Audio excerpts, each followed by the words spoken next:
Have you ever felt like you are rowing a boat alone towards your goals? Maybe while your partner seems to be sailing in a different direction. Well, today we are going to dive into a conversation with a good friend of mine and talk a little bit about goal setting in marriage and where individual sacrifices meet shared triumphs, and learn why the secret to success might just lie in the power of your conversations. Welcome to Family, Health, and Hustle. Welcome to the Family, Health, and Hustle podcast, where sharing our stories, common experiences, and best practices about balancing family, practicing good health, and reaching your goals can help you feel supported, bring clarity, and guide you to the life you want. So if you're ready to challenge yourself, your health, and the hustle around you, then consider this your community. Now, let's welcome your host, Anthony Hernandez. Hey, welcome back to the show this week. Really excited for this conversation. We are going to be speaking with my friend Curt Eagan. He's someone that is pursuing some goals that he's had for a long time, and it can't be done alone. And so part of that conversation that arose was just the communication between Curt and his wife, and kind of just that unity there as they're pursuing and going after things. Anyone who's married and trying to pursue goals, a lot of people might say, oh, it's so difficult now. Like, I wish I could have done it before I was married or when I was younger or when I didn't have responsibilities. But here's the thing. Effective communication with your spouse is paramount when pursuing goals, because you still can pursue goals. And you know what? It's going to involve individual sacrifices on each other's parts. Good communication fosters understanding and support and unity within that relationship. So it allows that relationship to remain strong as you're going after things. And also with an understanding that, hey, there might be some tough times ahead. And as long as we're both on the same page right now, getting started, I think let's commit to get through those tough times. Recognize it when we're in them and say, hey, we knew this was going to happen. Let's commit to it. So when both partners openly share these aspirations and their sacrifices and the reasons behind them, it's going to minimize misunderstandings and feelings of neglect or resentment, which may arise. And anyone who's been in a relationship where they've kind of been doing their own thing, and maybe even if you're still in that relationship and things are good 99% of the time, I think all of us still have those times where, like, especially I think men, maybe we're just like kind of going after something and our spouse is like, hello, I'm still here. Like, what the heck? I'm taking care of the kids, or I'm taking care of the house, or I'm putting in all these hours at work, or different things. Like, what are you doing? Hello, fill me in. And I think most of the time when you communicate with them, everyone's on board, whether it be my spouse communicating with me like, hey, this is something I really want to pursue. And it's like, go for it. Let's do it. Like, we'll do what it takes to make that work. I've been blessed in my relationship to have those opportunities as well, where I've gone after some business ideas or whatever, which my wife's probably going to start laughing because I have a new business idea all the time. There's only a couple I've gone after, but I have a lot. But then her, when she was getting into, she was working years ago for like a construction company, and she loves animals, and she wanted to get into the veterinarian field. And I said, do it. Let's figure it out. And I supported her in that way too. And we made it work. And now she gets to do what she loves every day. So when we communicate, this dialogue will ensure that both of us, both partners, feel valued and involved in each other's life's plans, enhancing the mutual respect and commitment. By discussing how individual sacrifice contribute to the shared goal, couples, we can align our efforts and adjust our expectations and celebrate achievements together. Set the big goal. Set the small goals, forget about the big goal, right? And celebrate every goal that you achieve. And this is going to strengthen the bond of partnership. And this approach, it helps in achieving goals. So you feel like you're not rowing a boat in a different direction, like I said in the intro, but also that you are unified in the direction that you're going. And it fortifies the emotional connection and ensures that relationships become a source of motivation and support. Again, not resentment. So today, my guest is all about that. And we're going to talk a lot about just his overall journey, like the things that he's doing, because he's doing some really cool stuff. So today we're going to be talking to Curt Eagan. And he's a writer, a producer, an actor, and he's based out of Salt Lake City, Utah. and known primarily as a member of the District 22 Studios crew. Their latest feature film, The Wedding Party, wrapped earlier this year and is well on its way to make its festival run. So we're going to talk to him all about that today, hear about these goals, the film industry, the creative industry, things that don't have set steps are difficult. And so I love hearing about how people are achieving those. If I want to get a technical skill, there's usually steps I can follow. But on the creative side, what I found to be so difficult is there's not one way to do anything. There's not even really like a way. It's just like you just go for it and try to scrap together these milestones and go together. So I'm excited to talk to him about that. Without further ado, Curt Eagan, welcome to the show, man. Thank you. Thank you. Glad Yeah. to be here.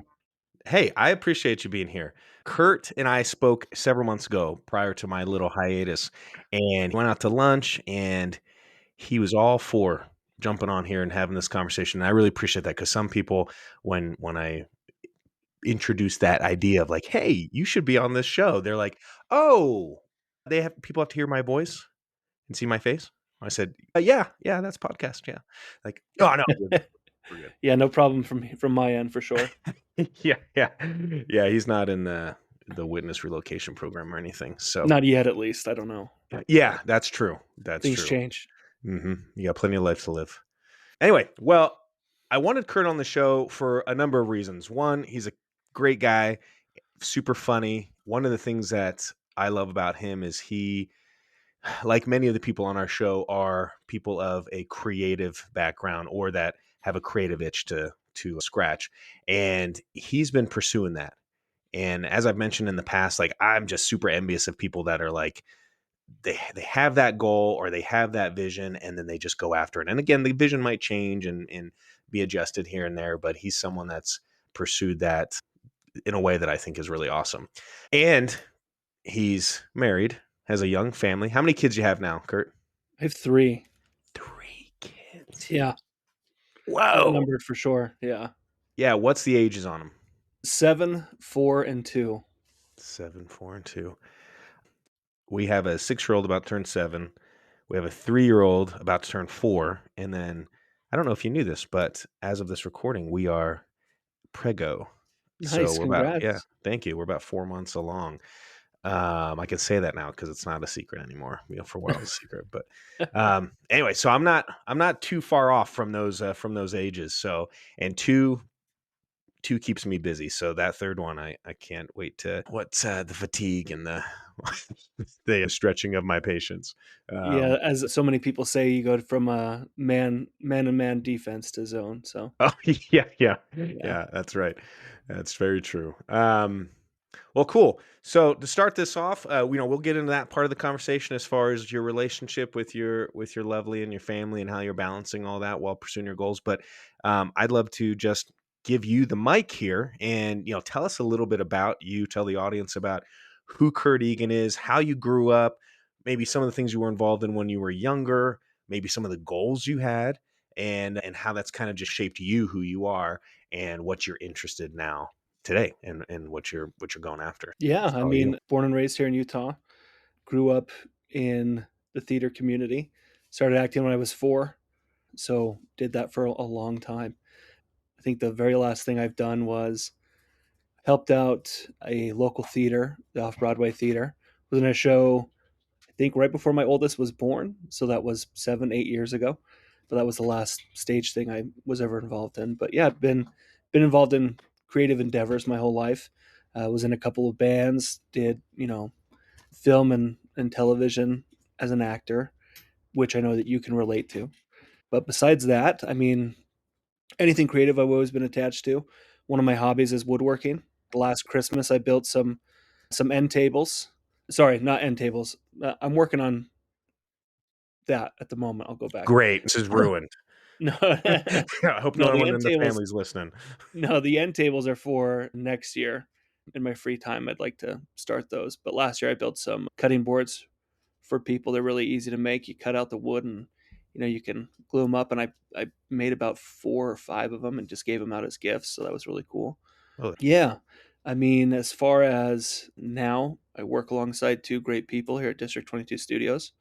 We're just chasing our creative dreams and yeah, trying to make it happen. Last year, we shot our feature film. Had a family and friends premiere earlier this year, and we submitted it to Sundance. So still waiting to hear back from Sundance. Like, hopefully, some good news will be coming our way very shortly. And then after that, I get to experience more of the festival circuit, and yeah, sky's the limit. That's awesome.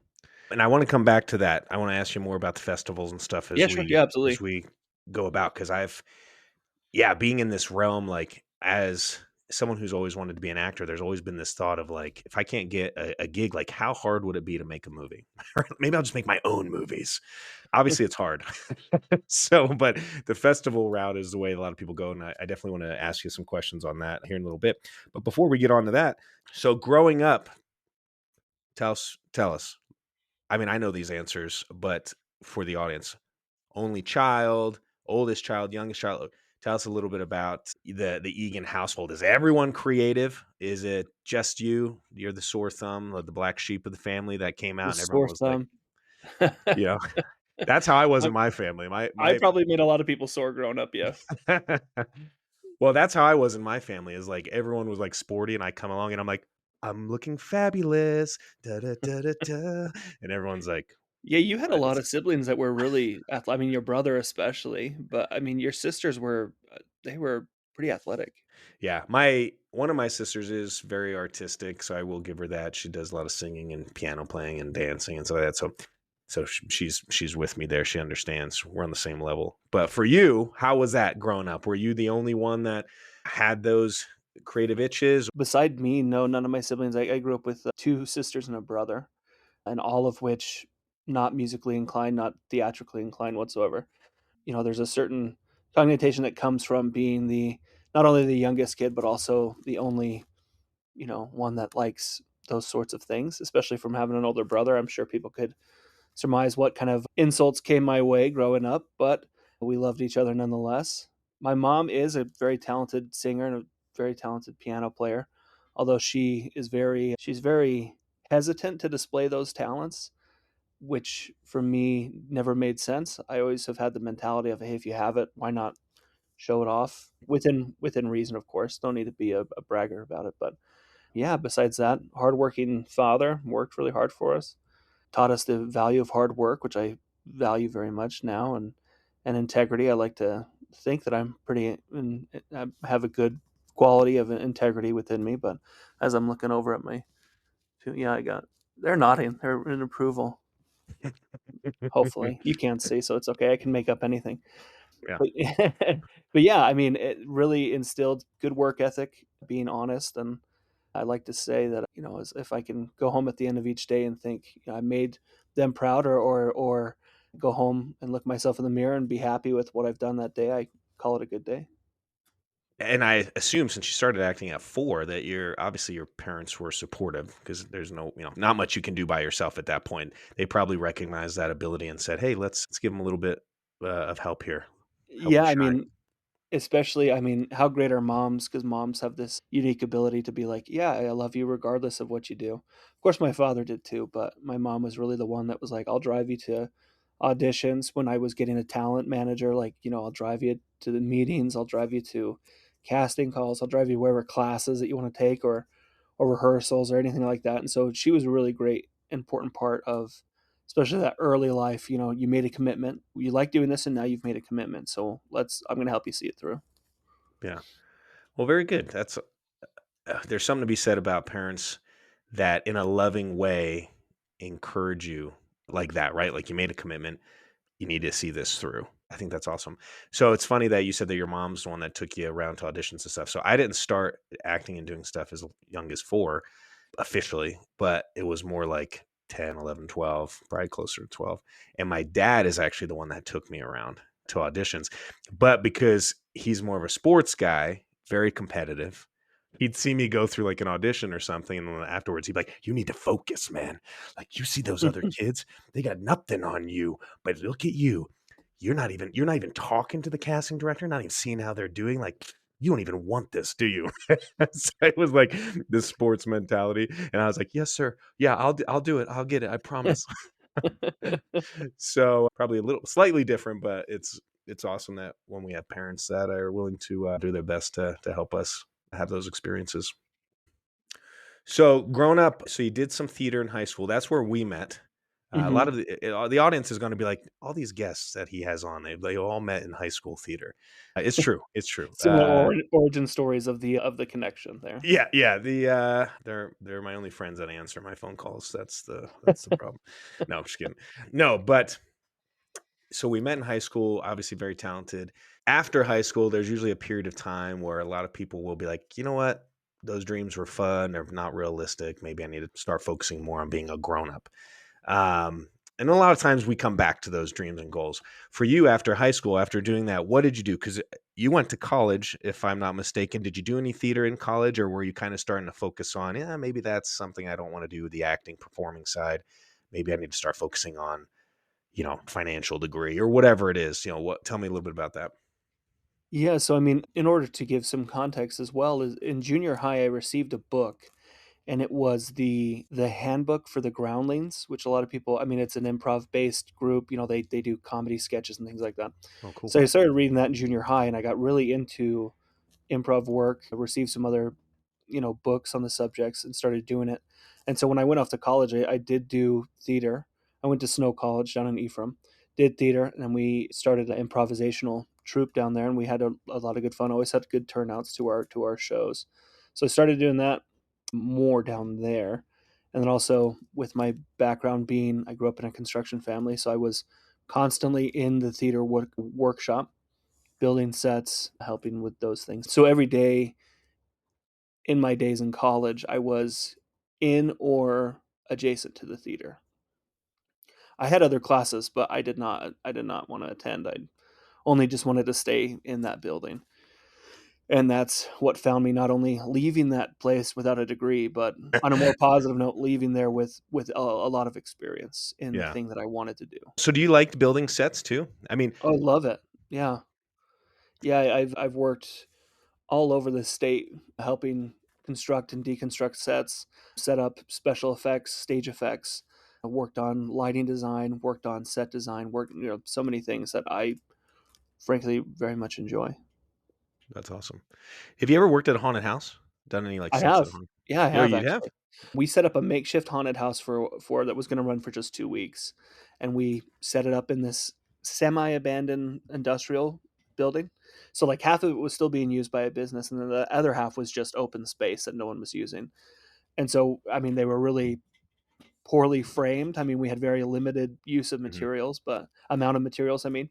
And but I mean, we made it work and people had a good time and it was free so anybody could bring, it wasn't too intense so you could bring kids as young as 7, 8 years Awesome. old. So it was a fun time. That was right after I left college actually. So yeah, it was a good time though, but haunted houses are fun.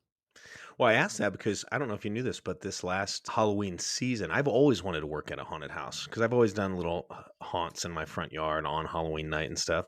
So this last Halloween season, before October, I was like, you know what? I'm gonna work at a haunted house this year. Sure, I'm a 35-year-old man with a family, and you know what, I'm gonna go I'm gonna go a few times a week, and I'm gonna go scare kids and work with like a bunch of 18-year-olds. So my wife thought that was weird, but she was like, whatever, you got to do it, you got to do it. If that's on your bucket list. So I ended up getting a job at a haunted house, and the reason I bring that up is like that was the best part of the job. Is like, yeah, it was fun scaring people and stuff, but just standing there in these rooms and going, dang, this place is sweet. Like the sets were so cool that they established, to see behind the sets and stuff like that, and just see how they built. Because anyone who's done like a tour of Universal Studios or whatever, they can see that the facade of the set or whatever is like extremely intricate and detailed. And then like the minute you walk behind, it's like, oh, that's just cardboard and 2x4s or Yeah. whatever. So Yeah. I thought that's cool. Well, very good. So you mentioned right now you are working for co-founded or working for like a little film production company. Is that correct? Yeah, we are District 22 Studios. I've been around for gosh a little while now, but it's taken me a lot of places. It's started off doing short films, passion films with these guys. Got invited on originally as so they had founded District 22 and they had their own stuff. And I was freshly married and they asked me to come be in something, and then I kind of just grabbed onto their coattails and haven't let go. But Awesome. now part of the three of us kind of do it. I get two great people that I work alongside with, and they're here all full time basically, and I'm here as often as I can be. But yeah, I mean, it's been a blessing. Taken me to Europe. It's taken me to parts of the country. It's been And what do you focus on mostly there? Like with all your different experience, construction experience, acting experience, film production. I mean, what is it? What's your main lane there? I guess, or is it because there's three of you? Is it a little bit of everything? it's everything. I mean, a good chunk of I would say for me would operations, just making sure that everything functions basically. But I mean, it's all hands on deck really. Yeah, I think that's a misconception that people who start a business or join a startup, doesn't matter what the industry is, there's a lot of hats to be worn and somebody has to do it. So you become pretty efficient at multiple areas. I'm sure you came with some of that talent already, but I'm sure there's a lot of things in there that maybe you've a little bit of trial by fire. Would I be correct in saying that? Absolutely, 100%. And it makes you grateful for the people who do it really well. I mean, I've never, if I've messed up in something or if I've not really done it up to par, I've never really looked at someone that can do it better in a harsh way. It's a great atmosphere and grow. You just have to get rid of your ego and not hold yourself too serious. So as I kind of mentioned earlier too, I've always wanted to make a movie, and my idea stemmed from, well, I really like acting, but I can't get any acting gigs, so maybe I'll just make my own movies. That is obviously a very difficult route to go. So for people at home that are thinking it's an easy thing to make a movie or distribute it, obviously that's not correct. So I would love to, since you're there on the ground floor doing all these things, inside of what it takes to make a movie. You said you just finished your first Mhm. independent film. Walk us through a summary of pre-production, production, post-production, and even beyond, right? Like post-production, not just editing and getting the film ready and packaging it, but how do you get it out to see people? So, how long did the process take, start to finish? How many months of pre-production, production, and post-production, things like that? Like, give us a little insight because, especially if you are a startup company with a small crew. Yeah, and that's a great question. And when you look at it, I think when people look at how fast, you- for lack of a better term, movies come out, they think that it's really a quick process, but it's not. I mean, with our feature film, Kyle and Tyler, the two guys that I work here at the studio, and they wrote that beginning at the end of 2022. They Mhm. wrote it, we cast it 2023, we shot it summer of 2023. The editing process took all the way until into this year, and then we had a private screening for family and friends and castmates, but it really we're not even done with it yet because we still have to put it out there, make a like I said earlier, we're trying to make a festival run and I mean get a either some more jobs or ability to continue ourselves and our progression, I mean, and distribution is another thing that you look forward to. So if you think about it, we're not even can't even put an end cap on it yet, and it's been so. Well, Yeah, a how lot much of of the time, a lot of effort, a lot of blood, sweat, and tears for sure. yeah, so how much of the actual film, like in months, give me your best guess, were you actually shooting? Out of 24 months, what do you think? Well, I can turn over. Hey, Kyle, this is a great thing about being here with you guys. How many days of shooting did we have? 21. So if you think about how Whoa. many days 2 years is, I mean, only 21 of those were we on set shooting. Yeah, crazy. Yeah, it's eye-opening to see that. I mean, I've heard some movies could take a year or two of pre-production before they even shoot something, right? Big, Yeah. big, maybe heavy special effect movies. Um, Well, all three of us being from Utah, we wanted to make a movie here. mhm. Not only have we all lived in different parts of the state, but we've also experienced life in the state. So we wanted to be three hometown boys making a hometown movie. And yeah, I mean, in a way, I would dare say it's kind of a showcases the beauty of our state and showcases how much we appreciate where we live. So now that it's wrapped, now that that's done, we are recording this here in November. To give the audience an idea, is you're going to submit to festivals. Why? What's the benefit of going to a festival? Does it cost any money? How does that work? Yeah, it does. It costs a great deal of money.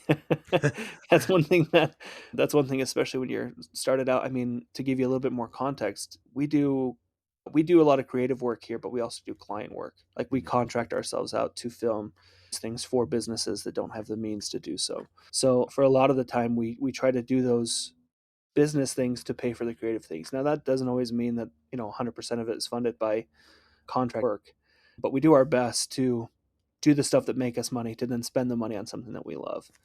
And so that's the thing that we try to do every day. What's the deadline for festivals? How many festivals are you trying to put it in? And like, what's the benefit of putting it in festivals? Like, why would you want to do a festival run? Well, first off, the easiest one to answer is put in as many as you can. They do Mhm. cost money to just submit and money back. There's no, oh, you didn't get in, so here's your return. There's no, I mean, you just take a shot on yourself and, What's the um, average cost of submitting into a festival, you think, at a in, ballpark? in, in between $30 and $80. So it's not Oh, okay. All right. insane, but if you're I thought doing, it going to let's say be you're, like 30 to 80 grand. I was like, gosh, dang. Like, no, that's I got to be mean, bad. I wouldn't. I'd be talking to you in a field somewhere if that was the case, because there's no way that I could afford that. But I mean, you mainly do it because you want to get for me personally, the reason why it appeals to me, and I want it to be seen as, I want it to be seen by as many people as possible, because I Mhm. believe in our vision and what we strive to do, and I want people that may have greater influence or for lack of, I'm not pulling any punches, but with deep pockets to maybe be like, hey, I saw this work you guys did. I'd love for you guys to come work with us on this, or give Mhm. us give us a project or something. So for me, that's the main reason why I like doing it. But also, I mean, granted, the more people see it, the more people talk about it, the more likely you are to receive a deal, to receive some sort of accolades, because at the end of the day, an award is not bad to receive. Mhm. Are you seeing that? Are there a lot of like executives that attend these festivals? Like, obviously, Sundance is a huge one. Hmm. But like, do you find, because a lot of things are going streaming right now. So, like, are there like Netflix executives that attend these festivals and stuff like that? And they're like, oh, yeah, we want this on our network, or this is a pretty good idea.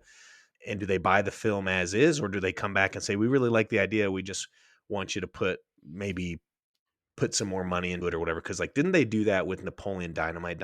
Napoleon Dynamite like submitted like a short film, and then whatever producers or executives saw that and they were like, "Oh, this is really good, but let's make it for real." Well, he submitted to Sundance with that film full. Oh, he did shoot. They did shoot Yeah, that film. yeah, Oh, he okay, I did. didn't know that. Yeah, it's actually funny that you bring that up, because Tyler and I and my wife Nicole, actually this past January, it was the 20th anniversary of Napoleon Dynamite at Sun. Watch it with them, and everyone was there. Jared Hess couldn't make it, but Jerusha Hess was there, and she talked about it, and it was a great experience, because not only did it kind of give us a good feeling of, hey, these are some more local people that made something they loved and it got into Sundance, and look what great work they've gotten because of it. So it was a really an inspiration for sure. But you look at something like that and you see the results that they received, and you can't help but wonder, hey, I mean, could we something similar out of what we've, you're not really holding your breath, but it's better than a held breath, I'll just say. Yeah. I actually had the chance to work with Jared Hess on a project a couple years ago. It was for Oh, cool. Netflix.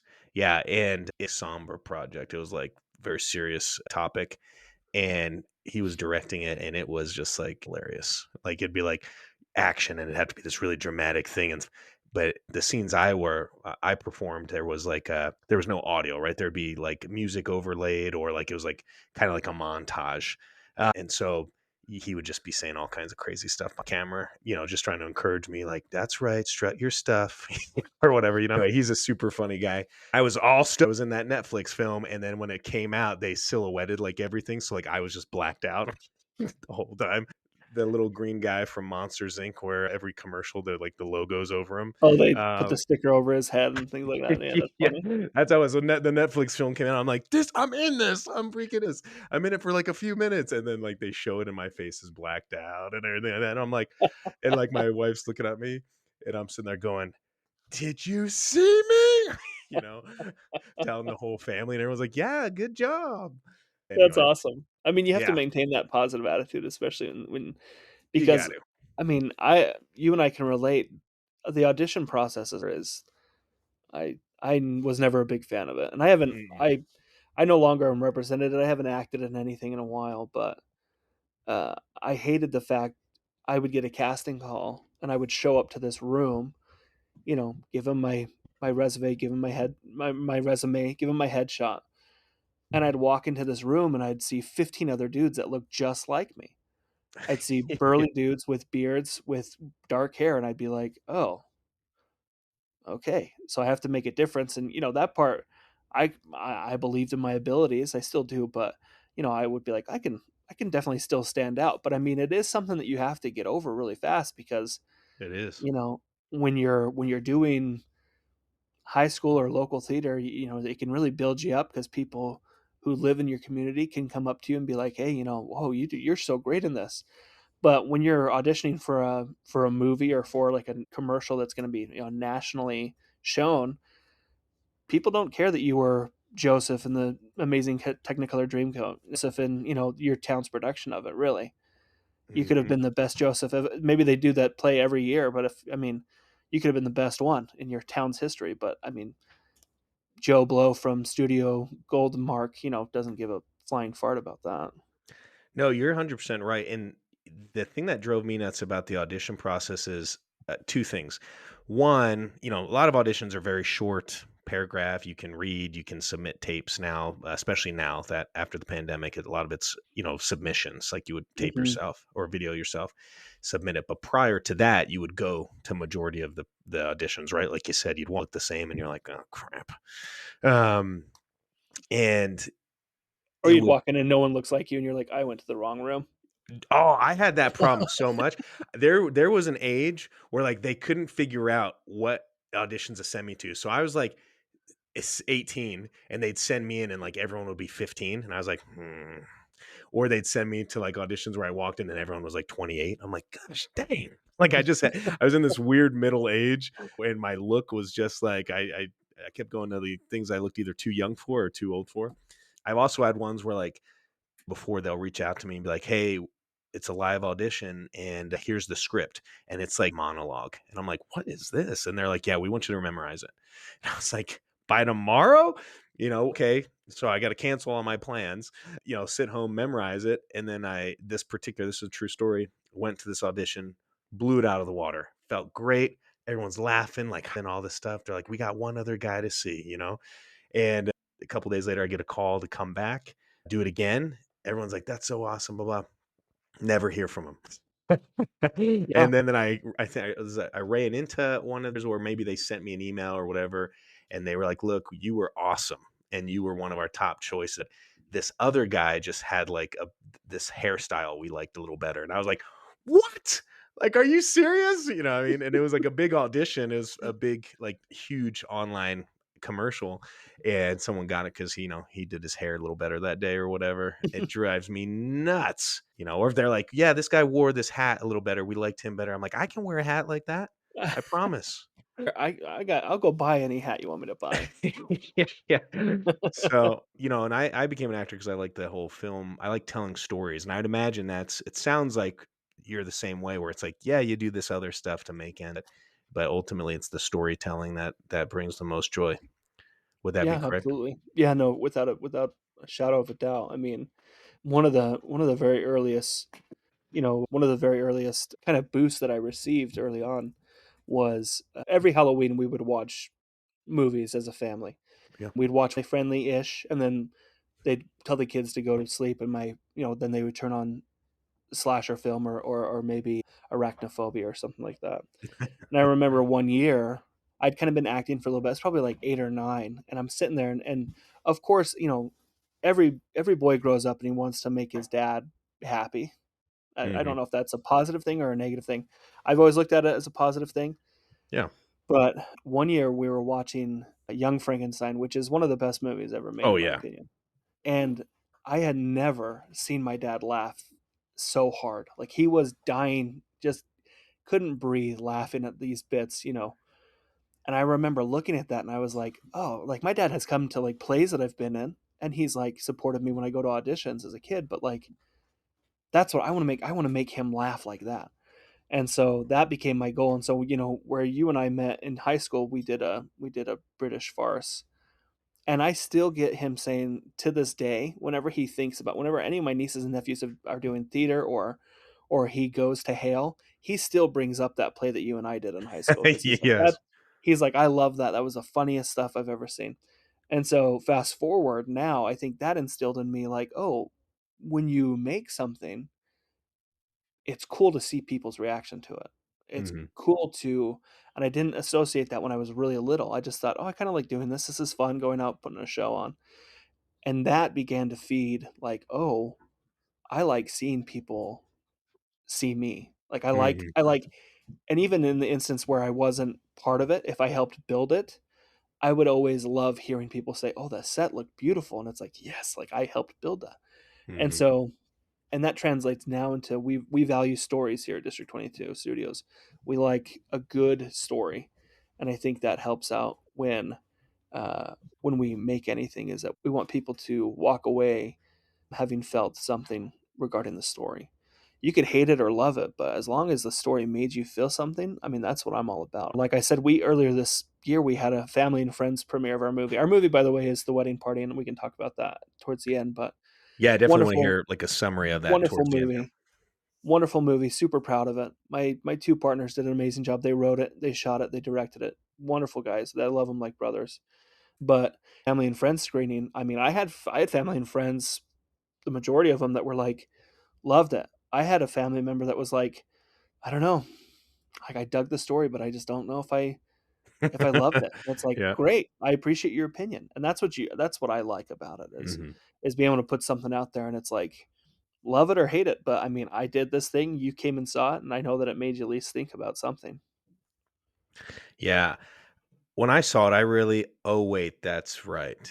I didn't get an invite. You did not. It's a Just kidding. funny I'm just kidding. story. I'm just kidding. I mean, if you I believe it was early 2023, I sent you and said, "Hey, we're auditioning people for this movie. You should look at these." And I think you were in the middle of something, and I was Oh. like, I had this idea in the movie we have it's just a small scene, but it's this dude who's kind of like a finance dude. And I was like, I know I got a buddy. He's worked in finance and he's a phenomenal actor. And I was like, I think I reached out to you, but I don't think I did it justice where I was like, hey, like, Like, I do don't you think I want to be really did. famous? I'd have been like, yeah. I don't think that's gonna I hate to crap on it, but I don't think it would bring you fame. Touche, touche. So I walked into that one. Well, we thought, I mean, we were gonna put it out, people come watch this, family and friends, come see this. And we thought we were working with a theater chain that I'm not gonna mention because I don't want to, bash anybody, but we rented out what we thought was a 500 seat theater, and we were like, perfect. We have a little under 200 family and friends. Their tickets are already comped, through us Mhm. being involved in it. We can't sell them, but we could be like, hey, I mean, family and friends, like let's get names, let's get people. I've thought about you and I thought about friends that I've kept in touch with, and I was like, oh, that'd be cool to show these people that I did stuff with years ago. Mhm. This is the thing that I made. And right before we do that, right before we make it public, like, let us know if you want to come see it or anything.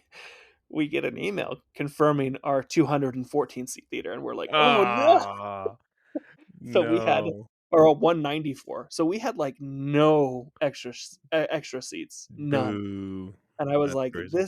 it was a letdown for sure. But in the end, I was like, hey, this may have been a little bit better. It may have been better that because we were able to bring the people who not only helped us make it, but people who have supported us our whole lives. Mhm. And that made it sweet to like be able to have my wife there, have my parents there, and have people that, constantly offer up their support to come see it. And actually, one of my absolutely favorite review is my wife's review of our movie.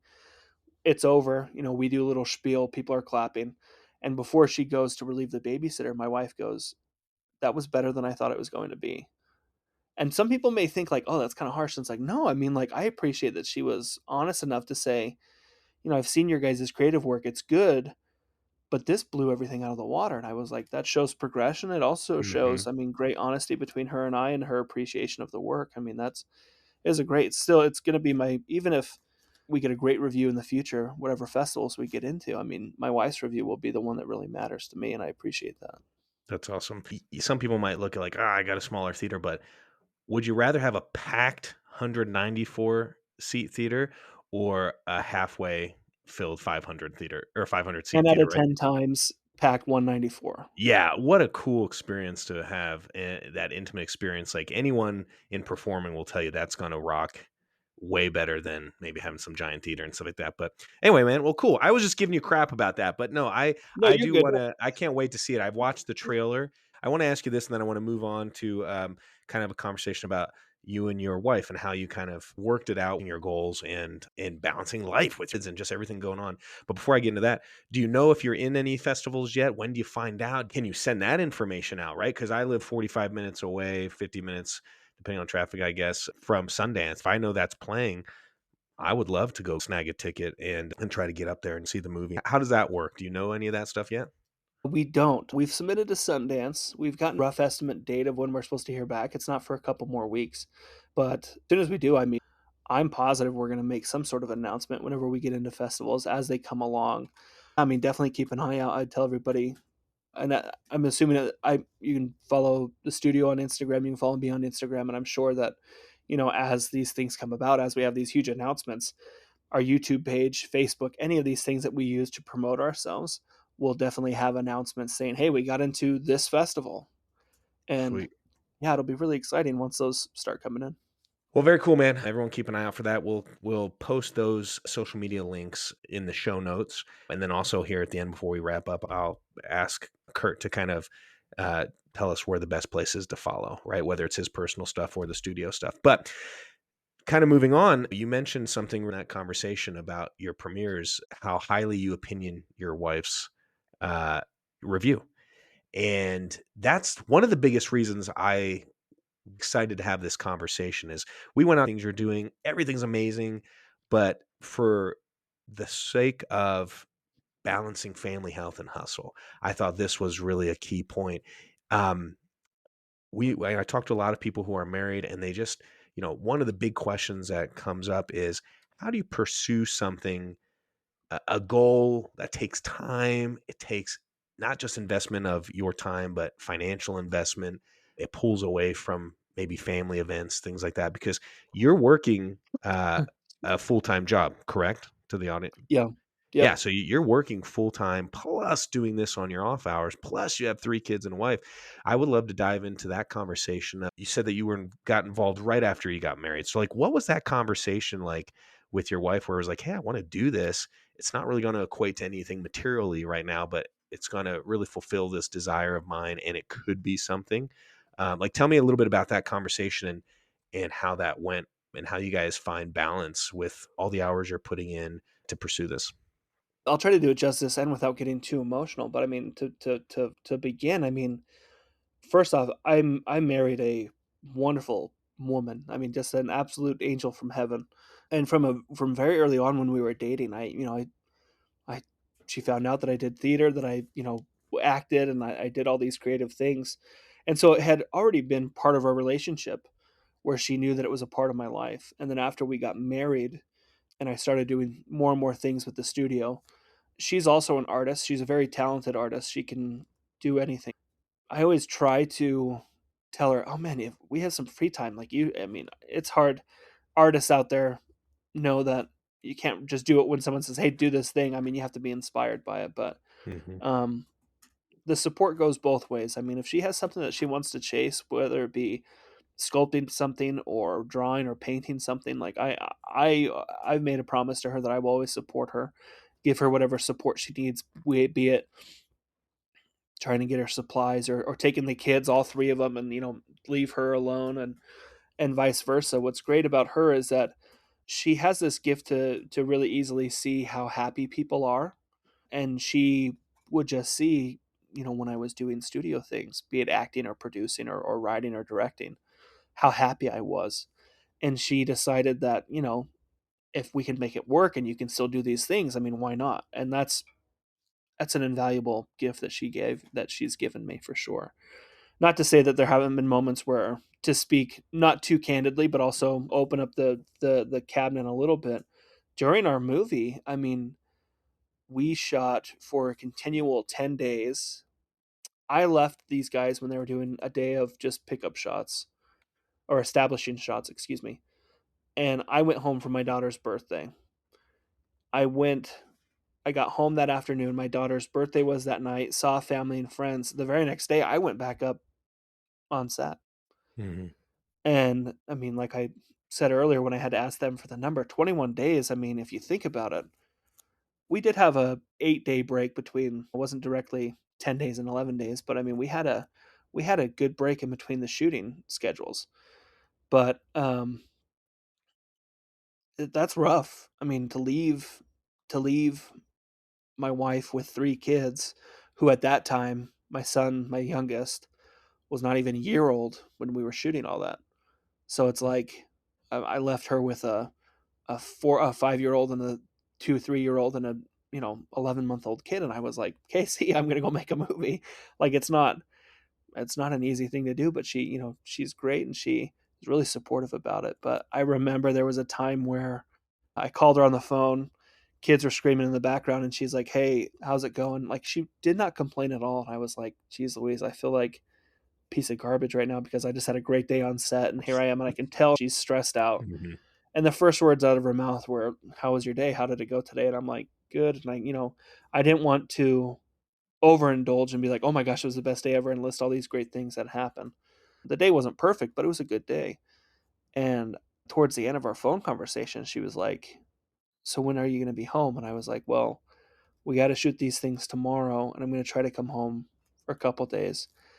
And the ability to listen is so important in a marriage, because I heard her say, "Oh, that sounds great." And then she kind of let out a little sigh. And I was like, I heard that sigh, and I'm like, okay, I need to come home for a longer period of time. And so what happened was we were done shooting huge scenes.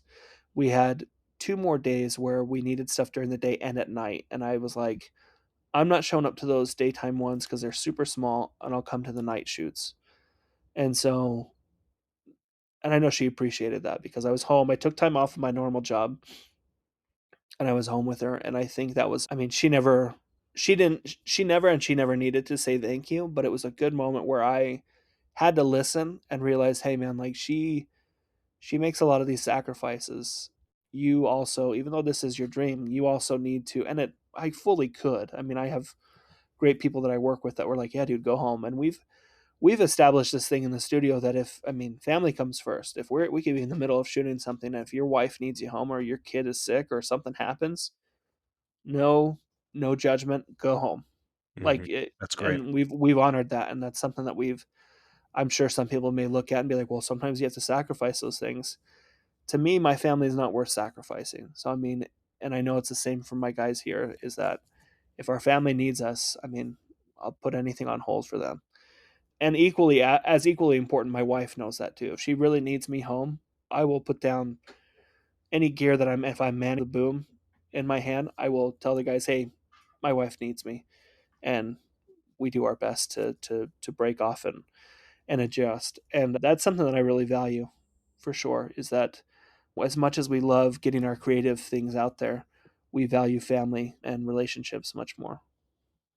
What a mature way to look at it too, frankly, because I think there's so many people that are willing to push off and sacrifice family over this other thing, right? There's always time to shoot a scene, redo something, missing an opportunity to be there for your wife or your kids. Sometimes it happens out of our control, but missing not choosing to do that, can make a serious impact. And so I think that's um, powerful. Yeah, and I mean, you bring up a good point. I mean, who knows in the future if we, let's say we get to work with a huge company, a huge studio, and I'm takes me away from them physically, where I'm not, an hour within an hour of them, and I can't come home. It's bound to happen. But right now, where I have control over it, I'm never gonna choose that over them. Yeah, and my thought is too, like with what you're saying, is like if you can, if it takes continual focus, in my opinion. Like if you can position yourself where 90% of the time, 80% of the time, whatever, the vast majority percent of the time, you have control over that. When those moments arise that you're not going to be able to physically, um, it's more understandable. It's less difficult probably on a spouse, whether it's on you or on her, because you're putting a continual focus to try to always be in a position to do those things. I think if you were doing the opposite of 20% of the time available to come home and help out and 80% of the time unable to, then that would maybe be a different conversation, right? There'd be a lot more stress on the relationship. Yeah, 100%. And you have to be willing to, like, I understand you're chasing your dreams. Everyone has aspirations. But I mean, my personal dreams fail in comparison with the goals that I have with my wife. I mean, we want to have a strong marriage. We want to have love within our home. We're religious people. We believe in God. We want to make our marriage a peaceful one. We want to make our marriage an example to our kids, regardless of who they're with in the future, that they can look at their parents and say, I want a loving relationship and a respectful relationship like my parents have. Those goals are way more important than making a film and getting it into Sundance for me. Yeah, I agree. I think we would live in a different world if everyone had that perspective. Yeah. I think about that picture of there's like a guy and his son on a dock, and it says that there's always time to make money, but there's not always time to make memories or something like that, right? And that's kind of what Yeah. I think of. Again, sometimes it's necessary, it's hard, you have to do it, but you have to put focus on that because it's true. I mean, the impact of missing a birthday party or something with a child might be far more impactful than missing a deadline for whatever it is, for a project, for a paper, for a day, a shoot. I don't know. Well, So and we have this control right now because we are so small and that we can kind of adjust our schedules and things like that, where it's easy to follow that standard that we've put forth. Um, it'll be it'll be interesting. I appreciate that, my two partners have the same mentality. It'll be interesting, but I'm not afraid to broaching that subject down the line as we get, you know, greater and greater things coming in there. It'll be a good experience, and I mean that comes down to communication with business partners and also communications with my wife. well, if you set that standard out at the beginning, I think it becomes much easier to follow. Like even if you got a big contract or something and you set that standard of like, here's kind of our red line. That's just the way it is, right? You might have people be like, are you serious? Come on, you can't do that, whatever. But it's like if you just stay firm and say, here it is, you tell them from the outset, here's this rule, um, get over it. I Yeah, think I think most people will be understanding of that. They might not like it, but it won't like ruin the thing that you're doing right now. If you are right. halfway through and now all of a sudden you're pushing back on something that you've been allowing to happen, that becomes a different conversation, right? Then I think the other person becomes like, what are you talking about? This has never been an issue or whatever. Yeah, That's with daily life too. I mean, if you're at work and you're working for someone else and that happens, I think where I've failed in previous positions and stuff is I've allowed my whole life to be consumed by something, a job or a leader. So if they came knocking, I was there to help out. And ultimately, what did I get in the end? Okay, I got some paychecks, whatever, but there was nothing else that was really beneficial. And so I've refocused myself to make that a goal. Like if I'm working with someone, whatever it is, to set those standards at the beginning and then just say, it is what it is. well, and to build off that, I'm reminded of the song that's made famous by Frank Sinatra, "My Way." There's a Mhm. moment in that song where he goes, "For what is a man? What has he got? If not himself, then he has not." And I think if you can be really talented and you can do all these things, but if you're not true to who you know you should be, or at least if you're not striving to be who you know you should be, then it doesn't matter what you accomplish. I mean, you're not true to yourself. Yeah. There's power in saying no for multiple reasons, but Oftentimes, there's more power in saying no than yes. mhm. Yeah. Perfect. I love it. What a great example for people. Like, you're pursuing something that's not creating necessarily a monetary gain right now. Maybe it will in the future. It's mostly creating fulfillment. In that conversation between you and your wife is so amazing. And props to your wife for just being incredible at absorbing any responsibilities while you pursue your goals. Cause I know for me, like when my wife goes to the gas station and I got 2 kids, in like 20 minutes by the time she gets back, I'm like, take them. I'm going for a walk. I mean, let alone 21 days. I'm like, I'm out. Like the kids, I left them some food on the table. I'm going out for a couple hours. No, I'm just kidding. I would not do that.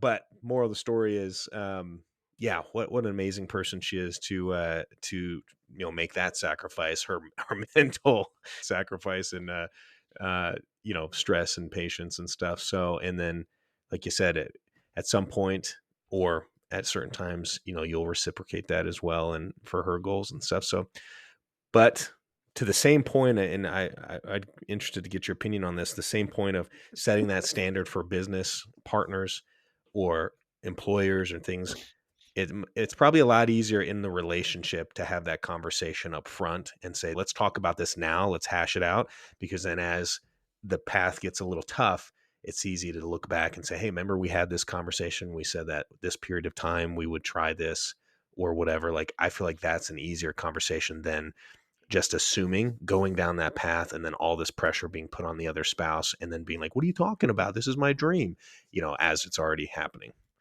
Right. So, Yeah, I mean, communication is key. If you can, from the very beginning, state, whether it be to your business partners or, in my case, actors that you hire or crew that you hire, these dates were taken off, and in some instances, you may not need to get specific. From early on, if you can say these dates were taken off because deep down I know that I have a family reunion I'm going to go to with my wife these 3 days, but where those days aren't coming up for months, as long as you communicate that early, people are way more willing to accept the fact that, oh yeah, we're not doing anything those 3 days, and then they themselves can manage their schedule around that. So I mean, it's a heck of a lot easier to say, hey, let's just say an example. Let's say we're shooting something in 2 weeks. It would be kind of frustrating to you as an actor if I'm like, oh hey, by the way, in 2 weeks we're not shooting one of these days, and you're like, well, dude, I kind of built my, and that's kind of short notice. I already built my month of December around these things. mhm. Versus if we talked in June and I'm like, hey, we're shooting in December. We have 3 days where we're not shooting. It's a heck of a lot easier for you to be like, okay, cool. I can adjust, maybe go on family outing or a personal thing, or maybe a different job thing comes along. It's easier it's easier for people to receive your schedule if you're open about, things that may get in the way of theirs early on. And that's, sometimes you can control that, sometimes you can't. But it goes back to communication is very important in any relationship and in business. 100%.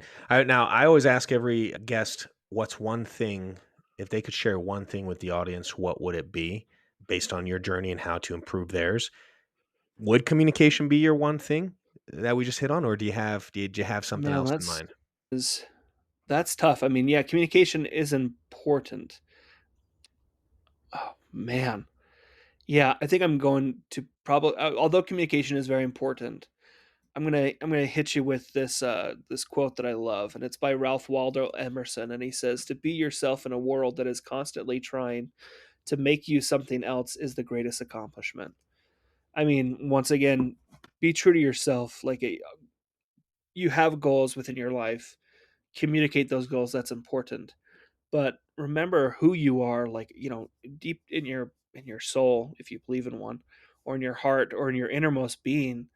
If you know what you are, I mean, you will get hurt. People will not believe you. People will belittle you. People will do all these things that make you feel like maybe this isn't what I should be doing. But strive your best to be true to who you are.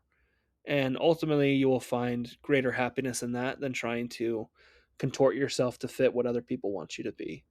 I love it. That is a great thing for people to And remember. that may include owning up to mistakes. And that may include missing out on opportunity, but ultimately you'll be in a greater state of happiness for sure And I can personally, attest to that.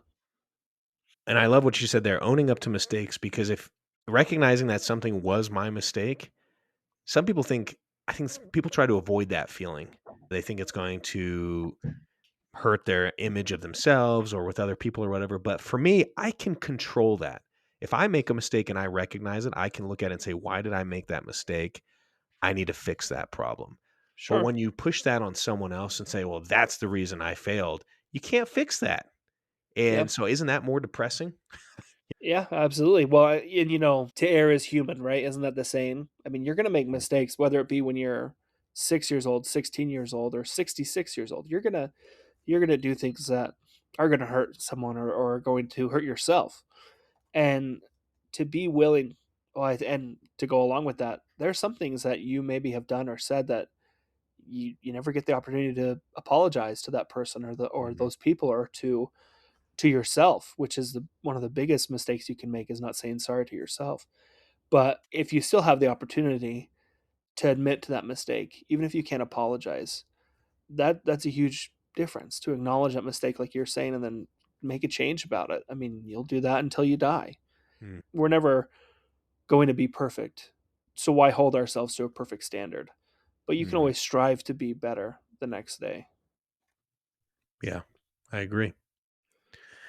Before we wrap things up here, I wanted to ask you a summary of your movie for the audience. You want to tell us a little bit about that, and then where we can find you. Again, maybe it's best to follow you on social media or follow the studio or both. But tell us a little bit about the movie real quick as we wrap things up. So the movie is called The Wedding Party. Our line of it is, when the road gets tough, stick with siblings. Great movie. Essentially what happens in the movie, um, not to give any spoilers, but two sets of adult siblings, a pair of sisters and a pair of brothers, their adult elderly parents decide to get married, and they want those two sets of adult siblings to get to know one another. And so these senior parents send them on a road trip to their wedding venue, and calamity and hilarity and life ensues. And it's a great movie. It has a lot of heart in it. It touches on not only building families, repairing families, and nurturing families, which is all things that we care about here at District 22 Studios. And I think that's a big driving force behind why Kyle and Tyler wrote it and why we made it. And it's a message that we deeply care about. Where can we find that? You have a trailer on YouTube, I believe, right? Do you have Uh-huh. is it under the District 22 page? It is. If you go to District 22 Studios on YouTube, we have a YouTube page. Also, that same handle on Instagram. Basically, any social media, you search District 22 Studios, you'll see our emblem of the diamonds, the red, green, and blue diamond. It's kind of like our logo. And then you shouldn't follow me on Instagram. I don't post anything personal, but I mean, I do occasionally post things about the studio. But it's just Curt Eagan on Instagram. But if you want to keep tracks on the studio, anything we're doing, your best bet is to just search District 22 Studios and follow us there. And if I'm not already following, I will. I might already be following it, but just in And I case. mean, we do also post to social media whenever we're doing a casting call. So I mean, Anthony, but anybody else out there that may be listening, I mean, yeah, feel free. I mean, if we post something and you have a question, or you want to be a part of it, or in any way, feel free to reach out to us. We also do have a website. It's district22studios.com. You can view our reel. You can view anything on there. We have a store with merch. We have all these things set up that just make it easy to access our material, and get a hold of us if you ever want to. Awesome. And I'll definitely be watching for those casting calls. I was going to say this earlier. I have an agent. I'm represented. Great people, love them. If anyone from there is listening, don't take this offensively. But what I love about these types of auditions is it's like you could audition for like a real film, something that tells a story. Because a lot of what I get are commercials, and it's like sometimes I get an audition and I'm like, I don't want to be the face of herpes. Like I don't want to be that guy on the herpes trailer or commercial. So I'd rather do a real movie. I say that jokingly, but also serious. So if anyone's listening from the agency, bless your heart, love you. You're doing great, but sometimes I get things and I'm like, "Ah, do I want And my that's a face?" tough gig too. I mean, not to belittle them either, but I mean, that's a tough gig, because you have, and I don't know who you're represented by, and we don't need to talk about it, but when you have 250 people that you represent. Mm-hmm. It's not an easy thing to look at this casting call and say, oh, these people fit it perfectly. You kind of have to, keep a Rolodex of everyone you represent, and For kudos to real. them, because it's a daunting task. I've only been on the talent side of it. I haven't managed anybody, but I mean, yeah, Yeah, and some it's a agencies crazy like industry. some agencies just like they don't stop taking people. Like they just keep taking more and more people, and it's like, how do you track all these guys? Like Yeah. it's interesting. But anyway, Curt Eagan, dude, I appreciate you being here today. District 22 Studios, that's the handle to look up. District22studios.com, you said, right? Yep. I should have all these links in the show notes. The Wedding Party is the name of their film. Keep an eye out. Follow them on social media. Find out when it's going to premiere, where it's going to premiere at some of these festivals. I know that I'm personally going to keep my fingers crossed for Sundance, because I've gone up to Sundance several times, never actually seen a movie there. I just like get up there and I'm like trying. Well, it's been years, but I used to go up there, and I think we've gone up there a couple times We, together. you know It's like we what? tried to sneak into parties. One of my favorite stories that I've told these guys before, but one of my favorite things, and your audience will love this. Anthony and I and a friend of ours, Matt, we went up there one year. Was Matt with us? I can't remember if Matt was with us. It It may have just was been me Matt and or you. Or it could have been our buddy Mark, who now goes by Oren. Um, I can't but remember. we went up there and we're trying to get into parties. Like we're going up and down Main Street, like trying to see, all right, we can maybe sneak in here. It's so locked down tight, it's not even funny. But we see Tom Arnold out of nowhere, and he has a microphone, and we're like, "Whoa, Tom Arnold!" And he's like, "What's up, guys?" And all of a sudden, the David Letterman show, like the cameras come out, and he's like a host at Sundance for David Letterman, and we're like, "Whoa!" And that was cool. That's something that I'm like, "Hey, got to Didn't meet he get Tom someone Arnold." to streak down He the got a street for dude like to some he skis got or a dude to something? pull down his pants. He was down to his skivvies, and he ran up and down the road for like not like skis or like boots or something. I can't remember, but I was like, okay, that's Well, crazy. here's the other thing. I don't know if you remember this. I think it was the same trip. We always try to sneak into parties, like, oh, we'll meet some famous people or whatever. We never could. But one time we were in that little strip mall and we went through some stores. And when we came out, we were on the other side Other side. of the Yep. barrier. Do you remember this? And there Yes. was a group of people right next to us that were like everyone was taking pictures of. And we were like, who are these guys? Like, Yeah. they're famous. Do you remember who they were? I don't. So this is You're why I about to know. blow my mind right now. Yeah, this is why I know Matt wasn't there, because Matt, our buddy Matt, is a huge musical guy. Like he knows every band, all that stuff, and I'm sure you know a lot as well. But I mean, he knows like tons. But anyway, the group next to us, they're taking pictures, they're all this stuff. It's 30 Seconds to Mars. Do you remember that? We had no idea. Like it wasn't until they Oh, left. yeah, because we made the comment of like I didn't recognize Jared Leto. Yeah, well, and they left. Oh And I'm my not gosh. very good at like bands and following music. And remember, we like walked up to like one of the photographers, like, who was that? And they were like, that was 30 Seconds of Mars. And we're like, we're standing right next to him. And I'm sure there's probably pictures somewhere of this cool group like posing. And then there's just a bunch of like random guys in the background, like looking around or something. We're in the background of the picture. So Oh my gosh, that's so yeah, great. I totally forgot about that until just now. You're right. Oh my gosh, yeah. yeah, that was great. We would drive up on the buses, and this is the last story of that same trip where we parked far because parking is horrendous up there. Drove on the Yeah. bus, and then you remember we would like speak accents on the bus to people. So Yeah, yeah. We thought if we were foreigners, people would be more likely to invite us into parties and stuff. yeah. So I think I remember on the bus being like, yeah, I'm from England, But and we I were would like never from the same place. Like that would have made much more sense if we all did the same accent. We're all just like some UN trip or something. Like we yeah. just never got it down where, Well, oh and my like gosh. randomly, I remember one time randomly someone was from the place that I said. So I was like, oh, I'm from this place, and she was like, I am too. Like, did you go to school there? And I was like, yeah, it's been a long time, but I've been there. And she was like, well, what school? Because it's a really small area. And so, which school did you go to? And I was like, George Washington's Academy. And she looked at me, and I was like, we both just knew, like, you're a liar. So I was like, all right, we got to get off at the next stop. So anyway, good Oh, that's times, great. man. So I'm hoping your film gets up there and then I can go up there and like actually have a real Sundance experience. No more of You just trying can. to sneak in. We both can legitimately be behind the barricade because we're allowed to be. Yes. Yes, let's do it. Keep me up to date. I'm gonna follow you online. All Uh right, man. anyway, Curt, thank you so much for joining us today, man. I'm excited to see what you accomplish. You're such an example of just going after what you love to do, and thank you for doing that. Just on the outside for doing that and working so hard, and I can't wait to see the stuff that you do. And to your lovely wife at home, you're the real star of this. Just making those sacrifices so he can pursue goals and being a great team player. I mean, great for you too, and anyone who's listening. What an example for us in our own relationships, whether it's marriage or dating or um, whatever. Super powerful. So thank you so much for Thanks, joining man. us. You too. I mean, your show's been great. I've really enjoyed the episodes. When you've had people on that I also knew back in the day, really enjoyed that, catching up with them and hearing inspiration regardless of who your guests have been. You're doing a great thing here. Thanks, man. I appreciate you. To those at home, we'll see you next week.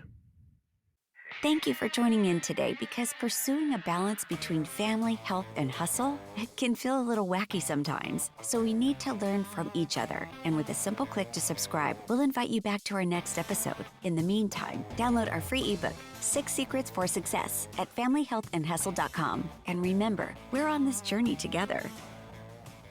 Hey, real fast, before you go, I just wanted to jump on here and let you know if you like what you're hearing on the show, you enjoy the content that we're creating, and you want more, please head over to familyhealthandhustle.com. Subscribe to Balance and Beyond. Balance and Beyond is a new monthly publication that I'll be sending out that covers more of the content and things that you're seeing on the show, just the same type of subjects, anything about balancing life, pursuing goals, and just moving forward. So again, if you like what you're hearing on the show and you want to support and you want more content, more information, please head over to familyhealthandhustle.com and subscribe to Balance and Beyond. Thanks so much. I'll see you later.